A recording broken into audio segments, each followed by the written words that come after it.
بسم الله الرحمن الرحيم. مشاهدينا السلام عليكم ورحمة الله وبركاته، وأهلا بكم في هذه الحلقة تحت عنوان: هل يستطيع الجيش الروسي أن يجتاح العاصمة الأوكرانية كييف في 3 ساعات؟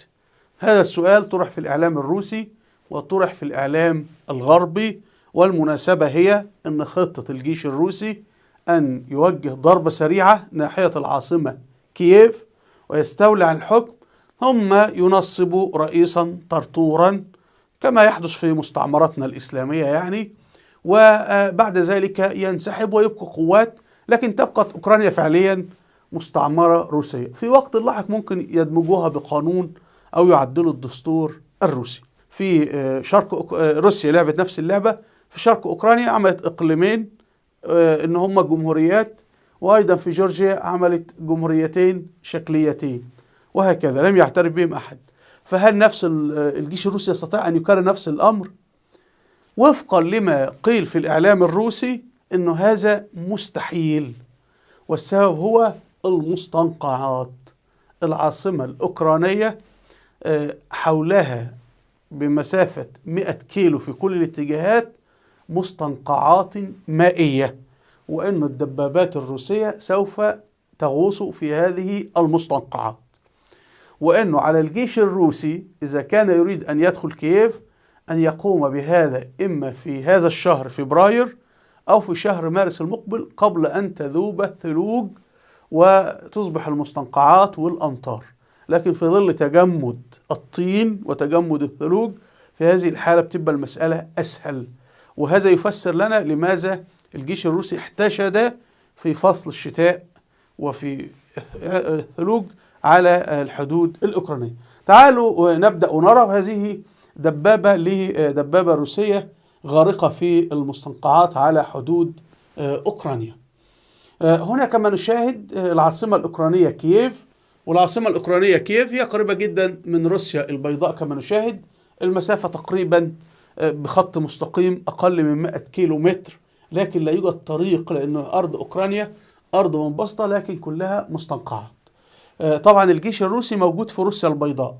الجيش الروسي يريد أنه يدخل كييف، يهاجم على كييف من الشمال، وأيضا يهجم من الشرق ويهجم من الجنوب، يعني كما نشاهد أنه بيحيط أوكرانيا من كل الاتجاهات. طبعا الرسم على الخريطة يبدو سهل جدا، لكن هنا في الإعلام الروسي، ده موقع صحيفة روسية بتتناول هذا الموضوع، فبتقول: لعنة السهوب البرية، لماذا من غير السهل جدا الاستيلاء على أوكرانيا؟ طبعا هذه ترجمة جوجل وأنا صحيح يعني. فبيتحدثون أنه أوكرانيا كلها مستنقعات، خاصة حول العاصمة كييف، يصعب أنه الاتجاه فيها في غضون 3 ساعات. طيب هنا أيضا صحيفة روسية أخرى ترجمة جوجل استضافوا هذا الخبير العسكري وقال أنه أمر مستحيل بنسبة 99% أنه روسيا تستطيع الاستيلاء على كييف في غضون 3 ساعات.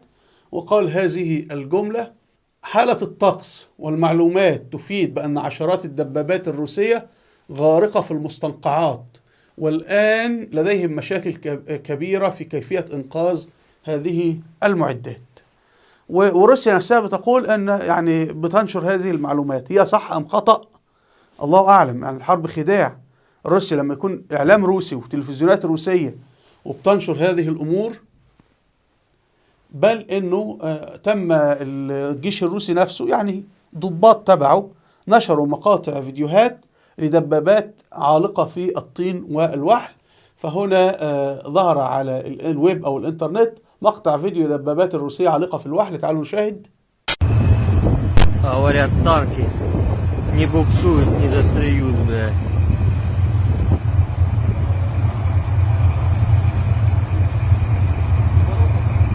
Чуть-чуть не доехали.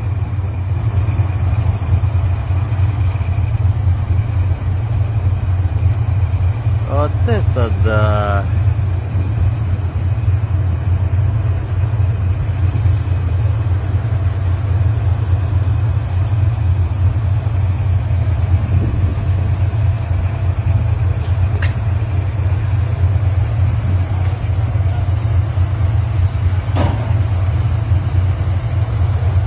طبعا السؤال لماذا يتيح الجيش الروسي أو لماذا لم يعاقب الجيش الروسي من نشر هذه المعلومات، وأيضا كيف سمح لضباطه وجنوده بتصوير هذا المشهد. ربما يكون خداع، ربما ان هم يهجموا من الشرق او من الغرب او بيعمل ارباك للاوكران، وربما جهزوا دباباتهم ضد المستنقعات. فنحن سيتضح كل شيء. هنا ايضا فيديو اخر لهذه الدبابات الغارزة في الوحد، دبابات اخرى، تعالوا نشاهد. Российские клоуны. Блять, флаг опозорили. 10 танков, все засадили.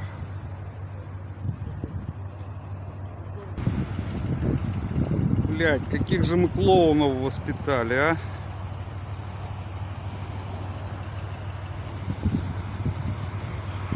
تعالوا الآن نشاهد خريطة الأنهار في أوكرانيا. انظروا، هذه خريطة الأنهار في أوكرانيا. هنا العاصمة كييف، وكما نشاهد أنه البلد أوكرانيا عبارة عن غابة من الأنهار والفروع الصغيرة. فكل القوات الروسية كي تتجه من بيلاروسيا لابد أن هي تجتاز شبكة الأنهار هذه. دي شبكة مستنقعات، سواء من هنا أو هنا، كلها شبكة مستنقعات.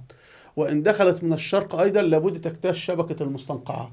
انظروا، وحتى إذا اجتاحت من شبه جزيرة القرم محتاجة أيضا أن هي تجتاح مستنقعات أو تلتف بعيدا وكي تتجه لأوكرانيا مرة أخرى تواجه المستنقعات. ما هي خطة الجيش الروسي سوف نرى في الميدان وربما تكون هذه المستنقعات كلها ألغام أصلا هنا في هذه الخريطة كما نشاهد المستنقعات. انظروا حدود أوكرانيا هي، هذا خط حدود أوكرانيا اللي هو الخط باللون الأبيض. كما نشاهد هذا خط حدود أوكرانيا. المستنقعات هي مرسومة طبعا بنقاط خضراء، دي غابات ومستنقعات. الجيش الروسي كي يعبر من بيلاروسيا محتاج انه يجتاز الغابات ودي أشجار، ويجتاز المستنقعات، ثم يصل العاصمة الأوكرانية كييف، وهذه هي المشكلة. طيب تعالوا الآن نشاهد الغابات بالقمر الصناعي والوحل والبرك التي تحيط بالطريق المؤدي للعاصمة الأوكرانية كييف. والعاصمة الأوكرانية كييف هنا، والعاصمة طبعا على نهر كما نشاهد. هنا مثلا في بحيرة شمال العاصمة الأوكرانية. طيب نحن إذا حاولنا أن نتجه للعاصمة، هنا العاصمة، انظروا لي كم المستنقعات حول العاصمة. انظروا مثلا هنا المستنقعات والمجاري المائية وبتخترق العاصمة. هنا مثلا أيضا ادي المجاري وبحيرات منخفضات. العاصمة نفسها معمولة على مستنقع مائي. لما نكبر مثلا هنا تجد هنا دي كلها غابات يا جماعة. دي غابات يجب ان الجيش الروسي يخترقها. طبعا نقاط حصينة جدا. ونفاجأ مثلا انه هنا فيه دائما ادي المستنقعات كما نشاهد، وطبعا بتزداد كلما نتجه الى الشمال. انظروا كيف النهر. ولما نيجي للحدود بيلاروسيا، الاقتحام الحدود، إذا حاولوا يقتحم الحدود من هنا، انظروا الحجم من المستنقعات الموجود. هكذا كما نشاهد الأرض كلها مياه ومستنقعات وأرض موحلة وغابات. هنا أيضا انظروا النهر، هو ليس مجرد مجرى مائي عادي، إنما حتى الفروع نفسها فيها مستنقعات هكذا كما نشاهد. فطبعا على فكرة الجيش الفرنسي كان تعرض لغرق في هذه المستنقعات في عام 1812، والجيش الألماني غرق في هذه المستنقعات أيضا. انظروا ادي طبيعة الأرض. وحتى هنا انظر ادي زي تشبه مجاري مائية، عندما تسقط الأمطار بتبدأ تصبح برك. فهذه هي المشكلة التي يخشاها بوتين. طبعا كل هذه غابات، منطقة غابات كثيفة جدا. فالأرض ليست، انظروا يا جماعة، انظر كم المستنقعات. انظروا وحل كله. فهذا طبعا الجيش الروسي لابد ان هو يعمل حسابه. فمع قدوم الربيع هتصبح هذه المستنقعات اكثر. انظر ادي النهر حتى داخل بيلاروسيا نفسها. فانت اول ما يدخل اوكرانيا هو يا اما يسير على الطرق الاسفلتيه وهتكون دي ملغمه ومصائد. وطبعا احنا بنشاهد النهر الرئيسي في اوكرانيا هنا، وبعدين في له فروع، وكل الفروع دي كما تشاهدون فروع مجاري وقنوات مائيه اهي، وغابات وسكن وغابات.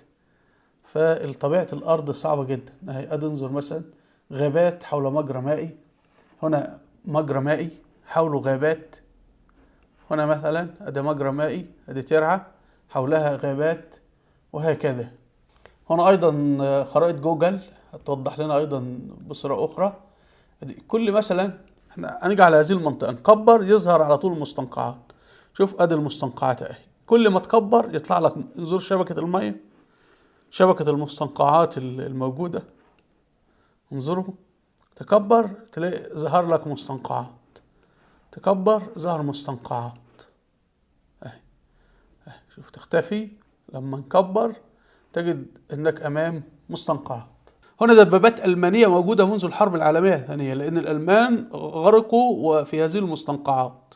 انظروا الدبابة الألمانية يا جماعة، دي مئات أو آلاف الدبابات الألمانية موجودة في هذا المكان غارقة في هذه المستنقعات. الجيش الألماني هزم في هذه المنطقة وكان المستنقعات ضده. ونفس الأمر الجيش الفرنسي لما حاول يحتل روسيا في عام 1812 نابليون بونابرت. انظروا الدبابات الألمانية الموجودة في مستنقعات أوكرانيا يا جماعة، ولم يستطع الألمان سحبها، والدبابات سليمة. انظروا للدبابات الألمانية، هذه إحدى الدبابات الألمانية. والمواقع الروسية أنا قرأت فيها يعني تقول هذه الدبابات تعمل يعني سليمة، ليس بها أعطال، هي فقط عالقة في المستنقعات. كل ما هذا يتناول العوامل الأرض وعوامل المناخ. بقي العامل المهم وهو الأهم عامل الإنسان الأوكراني يا جماعة. يعني الإنسان أهم عنصر في الحرب. نحن شاهدنا مثلا الشعب الأفغاني 20 سنة حرب مع الجيش الأمريكي، وهو لا يملك. كان عنده الجبال كانت تساعده، والعنصر الإنسان. نجد الفنلنديين، الشعب الفنلندي، فنلندا 5 مليون، هزمت الجيش الروسي وقتلت منه 130 ألف جندي في الحرب العالمية الثانية في فصل الشتاء. فهنا عنصر الإنسان. لدينا في الجزيرة العربية ظهور الإسلام.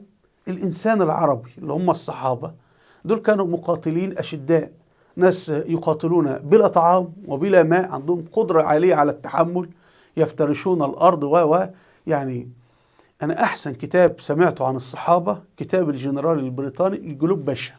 هو جنرال عسكري عاش على نفس الأرض وبيشرح الصعوبات والأماكن وكذا، فيجعلك تعيش في جو هؤلاء الصحابة الأوائل رضوان الله عليهم الذين خاضوا هذه الحروب وهذه المعارك وما لقوه من صعاب ومشاق، وكيف كانوا كلهم حماس وشجاعة للحرب. في أخطاء في الكتاب، ما هو الراجل مسيحي أو ملحد، لكن الكتاب يعني بنسبة 95% علمي، وهو بيتصور نفسه مكانهم، انه هو بيقول هؤلاء فعلا مؤمنين بالإسلام. يعني هو غير مؤمن بالإسلام، لكن يقول هؤلاء فعلا كانوا مؤمنين بالإسلام. فأحسن كتاب، وأنا أعتبر هذا الكتاب أحسن كتاب رد على الشيعة، أعتبره أحسن كتاب ألف تجارة تأليفه عن الصحابة، لأنه صاحبه نظرة من الخارج، يعني هو ليس مسلم، فهو مخضرم، لم يعش في الإسلام، يعني ما يعيش كمسلم. هو جنرال عسكري عاش على نفس الأرض في نفس المواقع، خاض نفس المعارك ضد أبناء نفس القبائل في نفس الظروف تقريبا، طبعا ظروف مختلفة، لكن وفي نفس الوقت عاش 30 سنة في الأماكن، وكان يجيد اللغة العربية بلهجاتها المختلفة كلغة فسنجد في السياق الإنسان. فهنا الإنسان الأوكراني هو أهم عنصر. كيف أن الإنسان ممكن لا تكون لديه عقله؟ العقل أهم حاجة. فالإنسان إذا كان لديه عقل ولديه إرادة فهو لديه الكثير جدا، أكثر من الدبابات الروسية وغيرها من هذه الأمور. فسوف نرى الإنسان الأوكراني في هذه الحرب إلى أي مدى سيصمد، إلى أي مدى سيعرقل الجيش الروسي أو يهزمه. ولو هزمت روسيا في هذه الحرب هتكون دي تفكك روسيا، تبقى كرامة روسيا انتهت خلاص، وبوتين ستقوم مظاهرات وثورة شعبية ضده وتسقطه. فهذه الحرب جد مهمة جدا. فأرجو الاستماع إلى هذا الكتاب. وهنا فهرس فيديوهات على اليوتيوب أرجو الاستماع إليها. رابط صفحاتي على الفيسبوك وتويتر أسفل الفيديو. وهنا قائمة بالفيديوهات الوثائقية والتاريخية أرجو أن تشاهدوها الأئمة في مجال التاريخ. وأرجو منكم اشتراك في القناة والضغط على هذا الزر. وإلى اللقاء والسلام عليكم ورحمة الله وبركاته.